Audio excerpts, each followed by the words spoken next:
조선을 세운 이성계가 조선을 세웠죠. 근데 조선이 이성계가 세웠지만 조선이 어떤 나라가 되어야 할지는 구체적으로 도면을 그려낸 사람이 이 정도전이죠. 삼봉 정도전. 조선의 행정 제도를 만들고 궁궐 이름도 짓고, 그리고 지금도 뭐 인사동이라든가 그런 모든 이름들을 누가 지었냐면 정도전이가 지었어요. 그러니까 정도전이가 1392년 조선이 만들어지고, 그로부터 지금 거의 1000년이 다 흐르도록 정도전의 그 영향력이 우리 한국에 있다 해도 과언이 아니죠.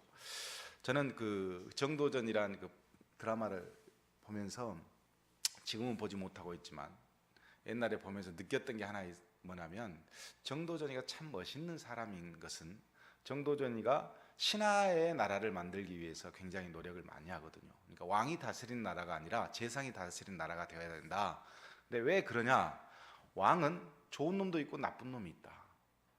좋은 놈이 왕이 됐을 때는 백성이 살만한데, 나쁜 놈이 왕이 됐을 때는 백성이 죽을 지경이다.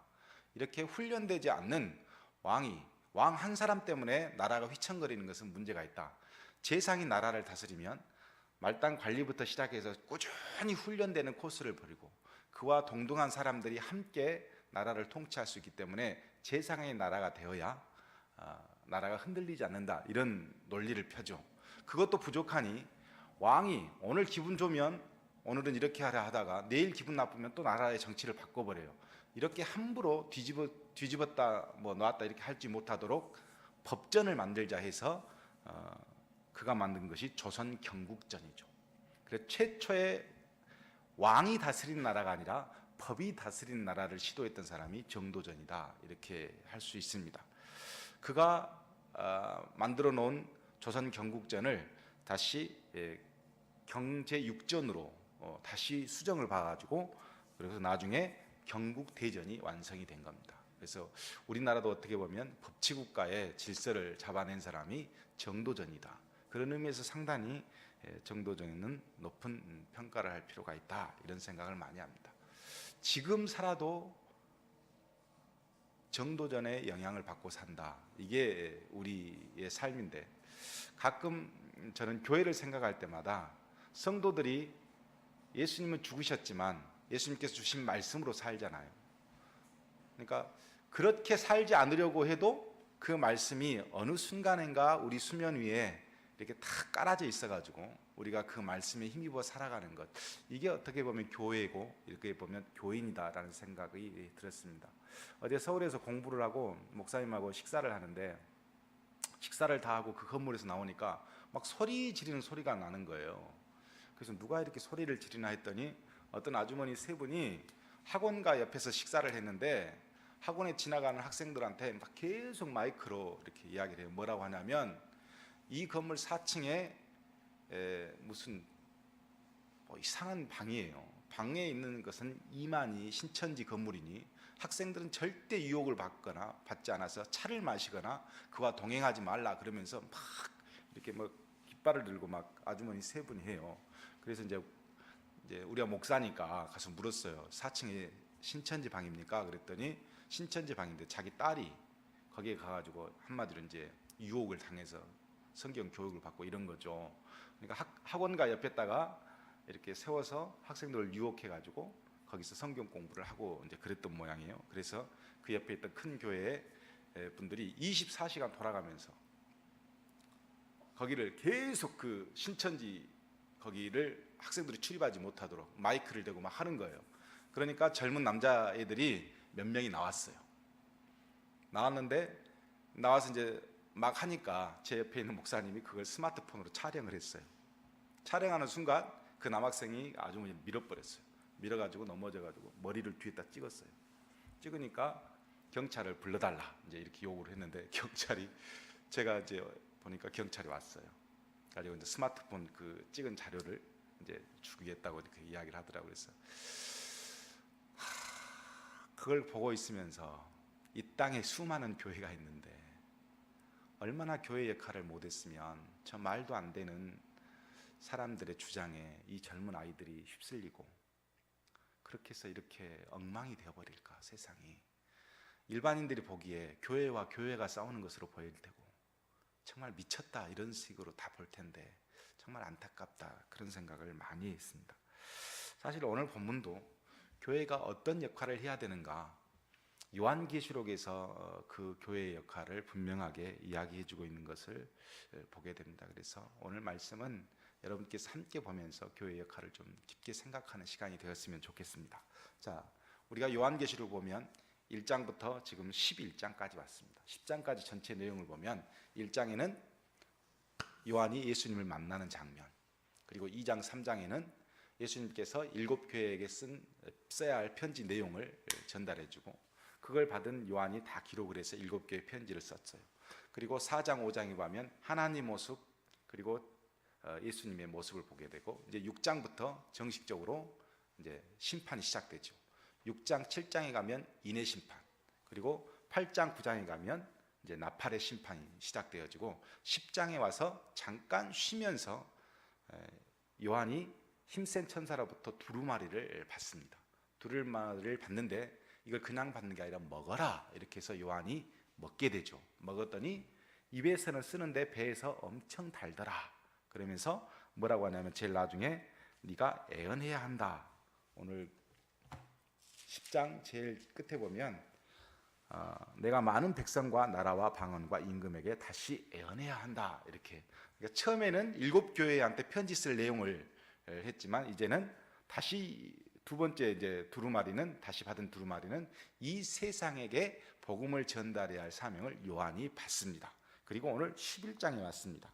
11장에 왔는데 예수님께 이제 그 힘센 천사가 또 명령을 내리죠. 그런데 그 명령이 이제 11장에 기록이 되어 있습니다. 자, 11장에 보면 1절부터 2절에서는 성전을 측량하라는 장면이 나오고 3절부터 14절까지는 두 증인에 대한 이야기가 나오고 그리고 15절부터 19절까지는 7째 나팔이 드디어 등장을 했어요. 자, 그런데 요한이 우리가 보면 나팔 중에 첫째 나팔, 둘째 나팔, 셋째 나팔, 넷째 나팔 여기까지는 지나가고 다섯째 나팔부터 뭐냐면 이렇게 기록이 됐죠.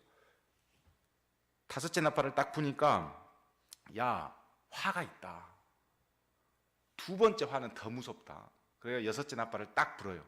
그리고 7째 나팔이 세 번째 화예요. 그래서 오늘 성경에 나오는 오늘 본문의 7째 나팔은 세 번째 화다. 이렇게 딱 첫째 화, 두 번째 화, 세 번째 화 각각 이렇게 이제 해서 성경이 끝나게 됩니다.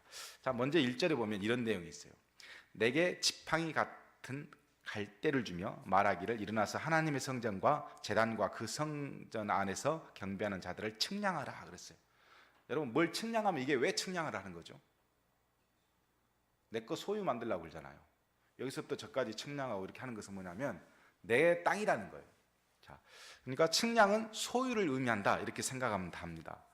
근데 이 측량이 어디서 나왔냐면 이것도 그냥 요한이 한 게 아니라 에스겔 40장에 48장에 있는 것을 배경으로 성전은 하나님의 소유고 하나님의 보호 아래에 있다 이런 뜻으로 측량을 의미했어요.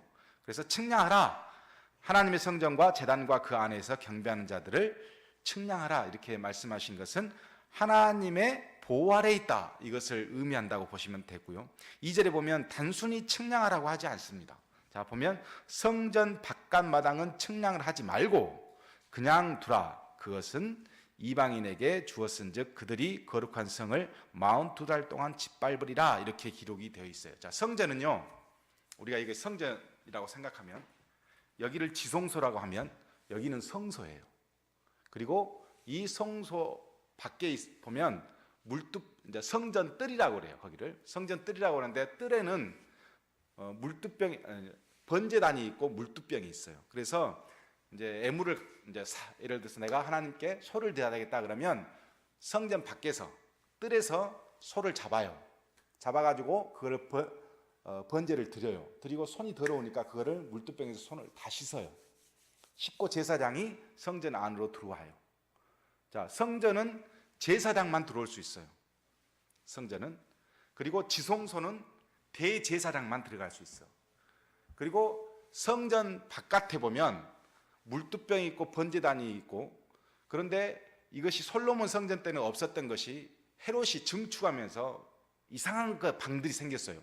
이방인의 뜰도 생기고, 그리고 또 제사장의 뜰도 생기고, 여인들의 뜰도 생기고, 뭐 이렇게 뭐 쉬는 뭐 이렇게 장소, 이렇게 여러 복지 시설이 성전 바깥에 이렇게 자리를 잡았어요.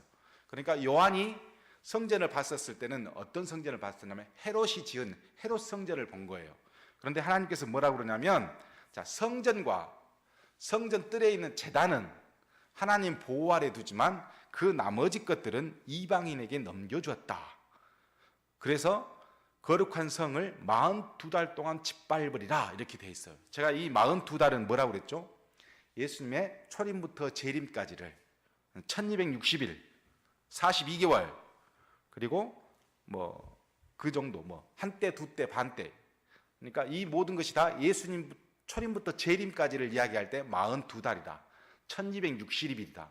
다니엘은 한때 두때 반때라고 이야기를 했어요. 그러니까 예수님이 오실 때부터 예수님이 재림하실 때까지 42달 기간 동안 성전 안에 있는 것은 보호를 하지만 성전 밖에 있는 것들, 이런 것들은 내어주겠다 이렇게 말씀하시는 거죠. 그럼 이게 이제 무엇을 의미하는지를 우리가 좀 봐야 되는데, 성전이 뭐냐 하는 거예요. 성전이, 자, 기본적으로 성전은 세 가지로 예수님께서 말씀하셨어요. 뭐냐면 요한복음 2장에 보면 그리스도의 부활하신 몸을 성전처럼 이야기를 해요. 또 고린도전서 12장에 바울은 뭐라고 하냐면 우리 몸이 성전이다, 하나님의 전이다 이렇게 이야기를 해요. 그런데 에베소서에 보면, 에베소서 2장에 보면 교회를 또 성전이라고도 합니다.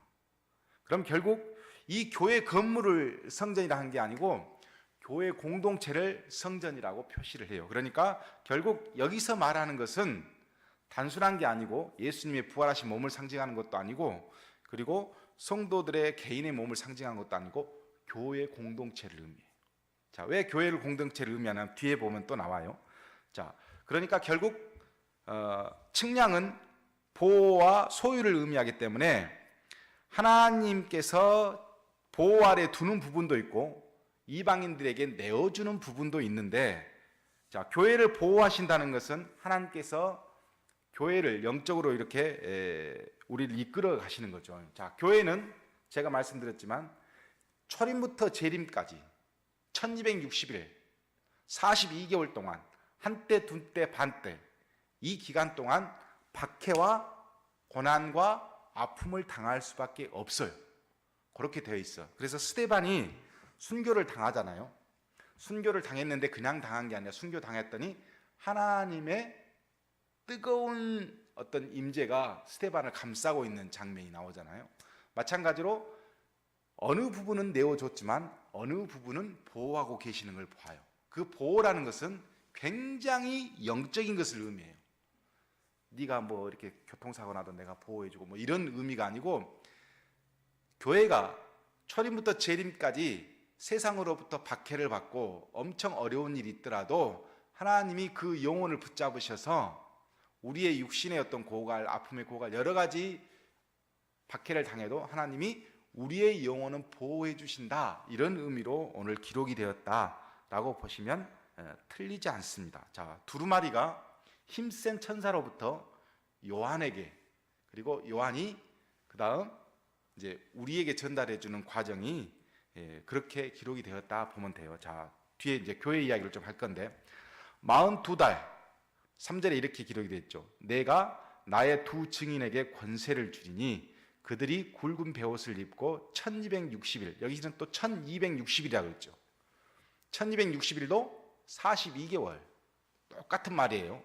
이것은 초림부터 재림까지.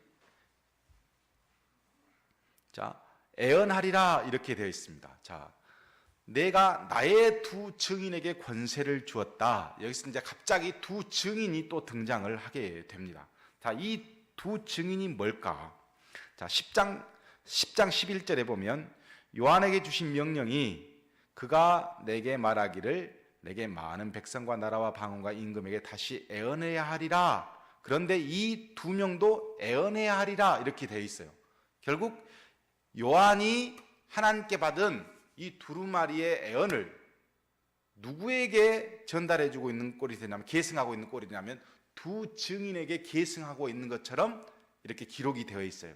그렇다면 이 두 증인은 어떤 상징을 하고 있다는 것을 알 수 있는데, 이 두 증인이 굵은 베옷을 입고 있어요. 자, 굵은 베옷을 언제 입죠? 무지하게 추울 때 입죠. 예? 요나서에 보면 그 아수르 백성들이 무슨 옷을 입고 회개를 하죠? 굵은 베옷. 그래서 굵은 베옷은 우리가 상복을 입는 것 같이 회개할 때, 통곡할 때 입는 옷이에요. 그러니까 결국 이 두 증인이 하고 있는 일은 회개를 요청하고 애언을 해서 회개하도록 만든 일을 할 수 있는 그 어떤 상징적인 것을 의미하는데, 자, 두 증인을 실존인물로 보기도 해요. 그런데 4절에 보면 이렇게 기록이 있어요. 그들이 이 땅에 주 앞에 서 있는 두 감람나무와 두 촛대다, 이렇게 기록이 되어 있어요. 자, 요한계시록 우리가 1장 20절에 이미 봤었을 때 촛대는 뭐라고 그랬죠? 교회라고 그랬어요. 교회. 그러니까 7 촛대는 이 세상의 모든 교회를 상징한다면, 이 두 증인은 교회는 교회인데 또 다른 역할이에요. 다 어떤 역할이냐면 둘이에요. 두 명이 뭐라 그랬죠? 제가 증인을 의미해요. 그러니까 법정에서 한 사람의 진술은 효력이 없어요. 반드시 두 사람이에요. 내가 저 사람을 때렸는데 이 사람이 나 때렸어요. 혼자 가서 이야기하면 아무 소용없어. 옆에서 누가 봤어야 돼. 그러니까 항상 증인이 2명이어야 돼. 그래서 하나님의 증인으로 이 두 증인을 이야기하는데, 이것이 뭐냐면 교회예요. 교회. 촛대라 그랬으니까 교회야. 우리 스가랴서 4장을 한번 보겠습니다. 스가랴서 4장.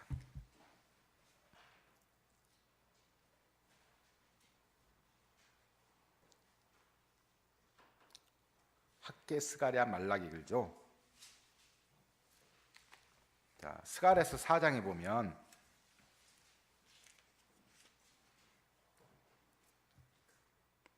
(3절에) 한번 보겠습니다. 스가랴서 4장 3절 함께 읽겠습니다. 그 등잔대 곁에 두 감람나무가 있는데 하나는 그 기름 그릇 오른쪽에 있고 하나는 그 왼쪽에 있나이다 하고. 자, 여기서는 또 뭐가 나오죠? 두 감람나무가 나와요. 그렇죠? 계시록에 나오는 두 감람나무. 그러니까 계시록은 그냥 쓰여진 게 아니라 성경의 배경들을 다 동원해서 쓰여진 거예요. 자, 두 감람나무는 누구냐면 뒤에 14절에 보면 이 두 감람나무는 기름 부은 자 둘이니 온 세상에 주 앞에 서 있는 자니라. 두 감람나무를 성경에 보면 대제사장 여호수아하고 그 당시에 스룹바벨을 의미해요. 자, 성전을 지어야 돼요. 새로 지어야 되는데 성전을 아무나 지을 수 없어. 그래서 왕족이었던 스룹바벨이 무너진 솔로몬 성전을 대신 지어요. 근데 거기에서 제사장이 누구였냐면 그 당시에 여호수아였어. 그래서 이 두 사람을 두 감람나무라고 해요. 성전을 다시 짓는 사람 두 감람나무. 그런데 스가랴 4장 6절에 한번 보겠습니다. 이게 쉬운 일이 아니었어요. 이미 무너진 솔로몬의 성전을 다시 짓는 스룹바벨 입장에서는 쉬운 일이 아니에요. 방해가 너무 많아요. 사마리아 사람들도 방해하고 그 옆에 사람들이 방해해. 그때 하나님께서 뭐라고 그러냐면, 자, 여호와께서 4장 6절 스룹바벨에게 하신 말씀이 이러하니라. 만군의 여호와께서 말씀하시되 이는 힘으로 되지 아니하며 능력으로 되지 아니하고 오직 나의 영으로 되니라. 이 영은 뭘까요? 성령. 자, 성전을 완공하는 데 방법은 하나님의 영, 즉 성령으로 완성이 되어진다. 자, 요한계시록의 두 증인을 두 감람나무로 표현하기도 하고 오늘 촛대라고도 했어요. 두 증인이죠. 그러니까 이것은 결국 뭐냐면 스룹바벨과 대제사장 여호수아가 성령의 능력으로 성전을 재건했던 것처럼 두 증인은 왕 같은 제사장으로서 성령의 능력으로 1260일 동안 세상에서 사도 요한을 계승해서 애언 사역을 감당할 수 있는 사람이에요. 그 사람이 교회다. 교회. 그러니까 이 두 증인은 교회를 의미해요.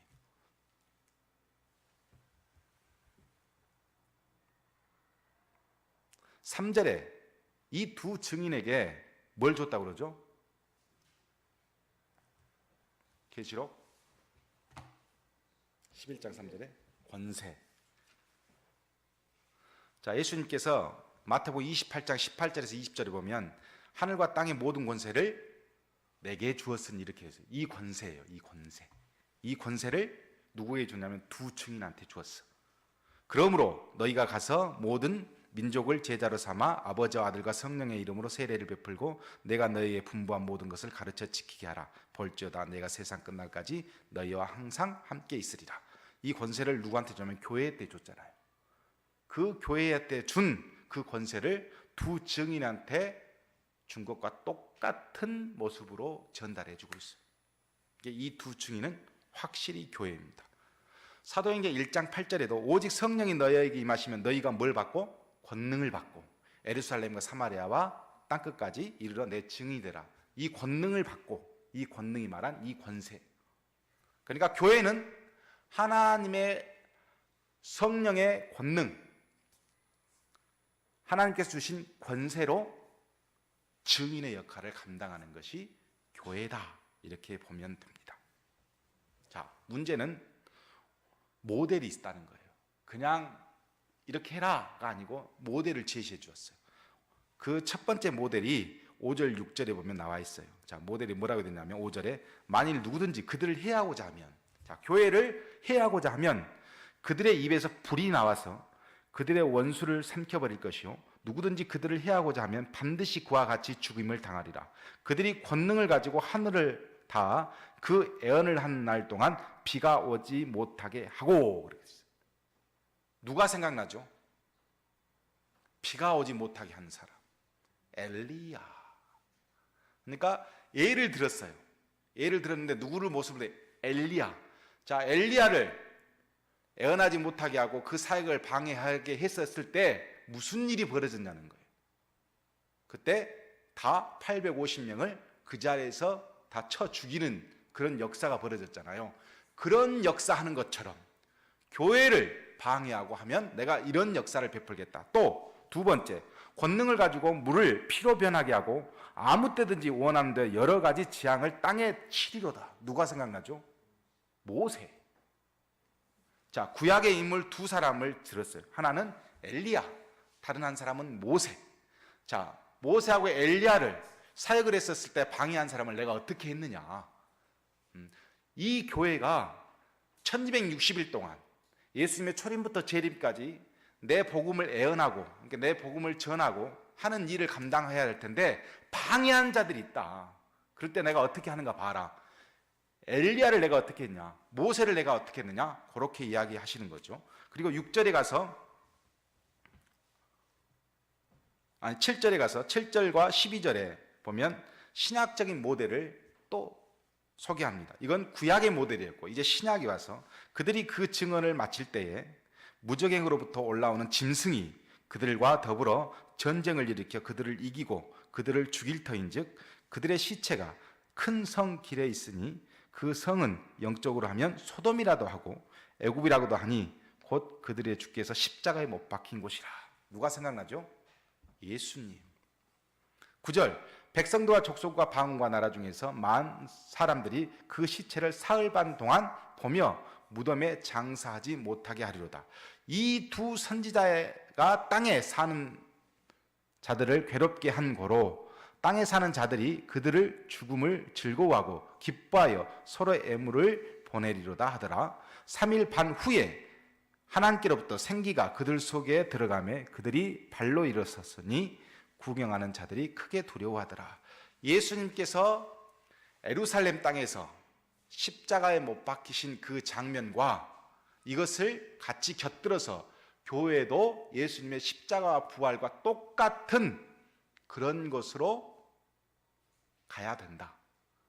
그리고 예수님이 십자가에 못 박혀서 부활하신 것처럼 교회도 고난과 순교와 아픔과 고통을 당하겠지만 나중에 예수님이 부활하신 것처럼 너희들도 부활하리라. 근데 부활은 예수님 3일만 했는데 이 사람들은 3일 반이에요. 3일 반은 무엇을 의미해요? 3년 반을 의미해요.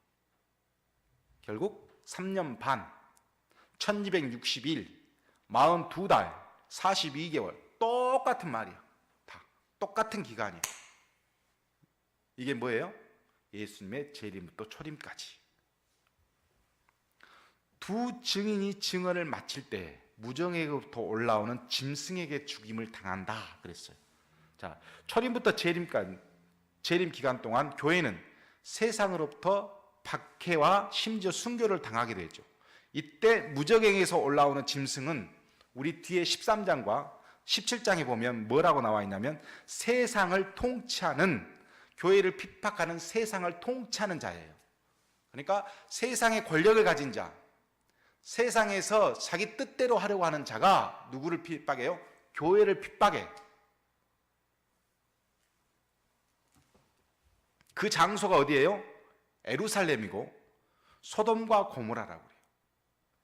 예수님을 죽였던 예루살렘, 죄가 아주 엄청 많았던 소돔과 고모라 땅, 이 세상은 그런 곳이요. 그런 곳에서 교회는 핍박을 받게 될 것이고 예수님처럼 똑같이 순교하고 아프고 고통당하고 그렇게 초림부터 재림 동안 있을 수밖에 없다는 거예요.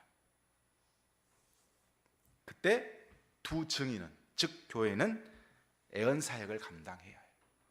그 심하게 고통을 당하게 될 거예요. 그리고 예수님이 부활하셨던 것처럼 우리도 부활을 하게 된다, 이런 뜻이죠. 자, 13절에 보면 이제 복음화가 이루어져 있습니다. 자, 13절에 그때 큰 지진이 나서 성 3분의 1이 무너지고 지진에 죽은 사람이 7천이라.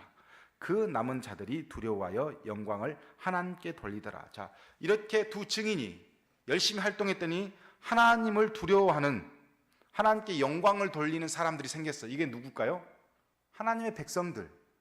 자, 교회를 통해서 하나님의 백성들이 생겼어요. 그런데 중요한 것은 반대로 불신자들도 있어. 성의 3분의 1이 무너지고 지진에 죽은 사람이 7천 명이에요. 예수 안 믿는 사람이 7천 명만 될까요? 근데 왜 7천 명이라고 그랬을까? 7도 완전수고 10도 완전수야. 10을 3번 하면 1000이에요. 그래서 가득 찼다, 만땅이다, 엄청나게 많다, 이것을 숫자적으로 표현해낸 것뿐이에요. 그러니까 불신자들이 엄청나게 많아. 가득 찼어. 꽉꽉 찼어. 결국 예수님의 초림부터 재림까지 두 증인인 교회의 사역으로 회개해서 하나님을 두려워하고 영광을 돌리는 하나님의 백성이 있는가 하면 끝까지 대적해서 죽음을 맞이하는 7천 명, 수많은 사람들도 있다는 겁니다. 그리고 나서 이제 9장 첫째 나팔, 첫째 화가 지나가고, 아니 다섯째 나팔, 첫째 화가 지나가고 9장 13절에는 여섯째 나팔, 두째 화가 지나가고 마지막 일곱째 나팔이 셋째 화예요.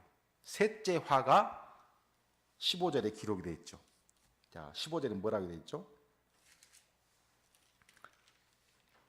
자, 15절 한번 같이 읽어보겠습니다. 시작. 일곱째 천사가 나팔을 불매 하늘에 큰 음성들이 나서 이르되 세상 나라가 우리 주와 그의 그리스도의 나라가 되어 그가 세세토록 왕노로 다스리리로다. 자, 지난주에 배웠죠. 일곱째 나팔이 불면 뭘 의미한다고요? 예수님의 재림. 자, 이때 예수님의 재림이 이루어져요. 일곱째 나팔은 예수님의 재림. 자, 일곱째 나팔의 불매, 예수님이 재림하시니 하늘에 큰 음성들이 나서 뭐라고 그러냐면 세상 나라가 우리 주와 그의 그리스도의 나라가 되어 그가 세세토록 왕노로 타시리로다 하니. 자, 예수님께서 재림하시는 순간 이 세상 나라는 끝이 나고 하나님의 나라가 완성이 돼요. 자, 하나님 나라의 시작은 언제죠? 시작은 언제예요? 예수님께서 초림하실 때 이미 하나님 나라가 시작이 되어 있어요. 그래서 너희 안에 하나님 나라가 있느니라. 하나님의 성령이 우리 안에 있으면 여기가 하나님 나라야. 하나님이 영이 계시는 곳이 나라니까. 그러니까 하나님의 영을 우리에게, 성령을 우리에게 주고 가셨잖아요. 그러니까 이미 하나님의 나라는 시작이 됐어. 그런데 완성은 언제가 돼요? 예수님의 재림 때가 완성이에요. 재림 때 딱 완성이 되고 나니 세상 나라는 완전히 끝이 나고 오직 하나님께서 통치하시는 하나님 나라가 시작이 되는 거예요. 이때는 영원한 나라라 그래요. 하나님의 영원한 나라가 시작이 되는 거예요. 그러니까 우리가 겨울이 끝나고 봄이 시작되어지면, 봄이 끝났다는 나 끝났으니까 이제 겨울아 시작해 이렇게 안 하잖아요. 끝남과 동시에 시작하잖아. 우리가 광복절날 일본이 패망하니까 우리는 이제 시작이다 하지 않아도 여기가 끝나니까 바로 시작이 되잖아. 마찬가지로 이 세상이 끝나자마자 바로 하나님의 나라가 완성이 되어버리고 영원한 나라가 시작이 되어진다, 이런 뜻입니다. 자, 예수님의 재림은 하나님 보좌 앞에 있던, 우리가 4장에 봤었죠. 4장과 5장을 통해서 보면 하나님의 보좌 앞에 있는 24장로들이 다 자기의 면류관을 쓰고 보좌에 앉아 있어. 그 모습은 교회라고 그랬죠, 제가. 그래서 왜 24예요? 12 나누어져 있죠. 이 사람들도 하나님처럼 뭘 쓰고 있어? 왕관을 쓰고 면류관을 쓰고 있고 보좌에서 앉아 있어. 그래서 이 모습을 우리가 성경에 왕 같은 제사장이요, 우리를 그러잖아요. 왕 같은 제사장. 왕 같은 제사장 그대로의 모습으로 24장로들이 앉아 있는 것을 볼 수 있어요. 근데 이 24장로들이 경배와 찬양을 합니다. 예수님이 재림하시자마자 뭐라고 찬양하면 17절에 옛적에 계셨고 지금도 계신 주 하나님 곧 전능하신 이여 친히 큰 권능을 잡으시고 왕노릇 하시도다. 이방들이 분노하며 주의 진노가 내려 죽은 자들을 심판하시며 종 선지자들과 성도들과 또 작은 자든지 큰 자든지 주의 이름을 경외하는 자들에게 상 주시며 또 땅을 망하게 하는 자들에게 멸망시킵니다. 자, 땅을 망하게 하는 자는 멸망을 당하고 성도들은 상을 주시고 죽은 자는 심판하시고, 24장로들의 찬양에서 참 재밌는 것은 옛적에도 계셨고 지금도 계신 주 하나님이라고 그랬어요. 뭐가 빠져있죠. 항상 전에도 계셨고 이제도 계시고 이제 오실, 이렇게 됐잖아요. 그러니까 과거, 현재, 미래를 이야기하는데 미래가 빠져있어. 왜 빠져있을까요? 오셔버렸으니까. 시작되어버렸으니까. 미래가 필요 없어요.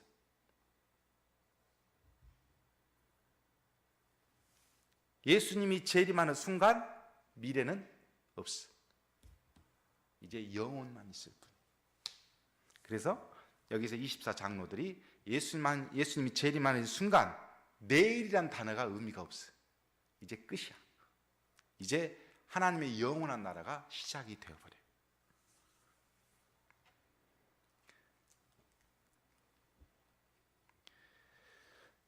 우리 교회의 역할, 지금까지 11장을 보면 두 증인이 등장을 해서 이렇게 딱 교회를 보면, 교회는 어찌 됐든지 핍박을 당할 수밖에 없구나. 언제까지? 예수님이 오실 때까지.